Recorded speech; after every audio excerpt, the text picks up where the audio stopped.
अभी आप सुन रहे हैं मां सीता म्यूजिक की शानदार प्रस्तुति।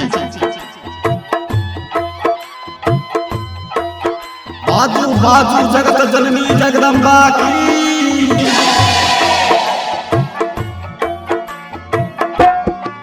सबके दिल ही गोद में ललनमा, सबके दिल ही गोद में ललनमा, एकर सुने रही गेल, एकर सुने रही गेल मैया गे तोहर ई बेटी बझनिया रही गेल मैया गे तोहर ई बेटी बझनिया रही गेल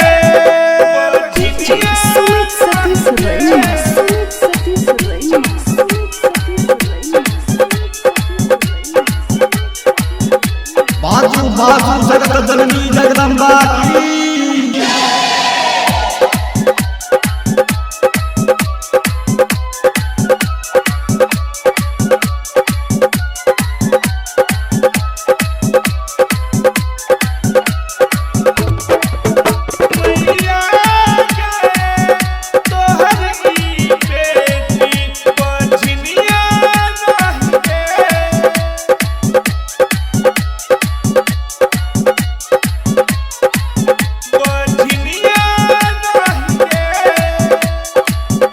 उन पाइन छोड़ै छियौ नबोदिन भूखल, मैया मैया कहत कहत मुँह अछि सूखल।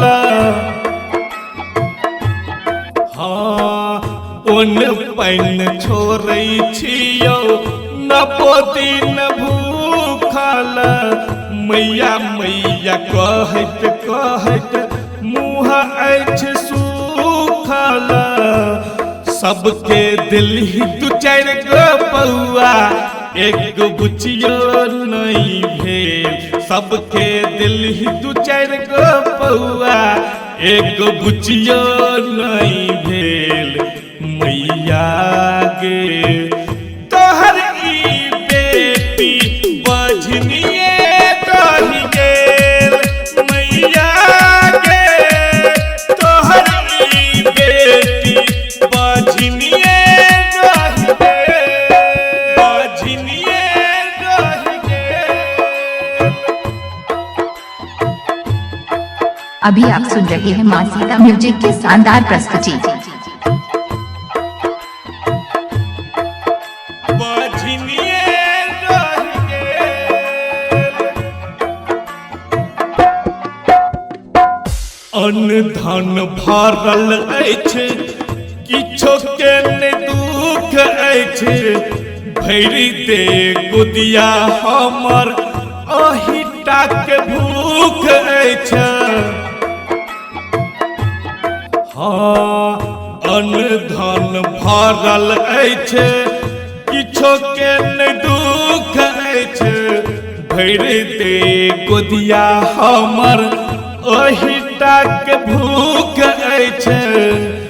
कहै शंकर ई खिलौना सब धरले रही जात, कहै नवीन ई खिलौना सब धरले रही जात मैया गे तोहर ई बेटी बझनिए रही गेल मैया गे तोहर ई बेटी बझनिए रही गेल।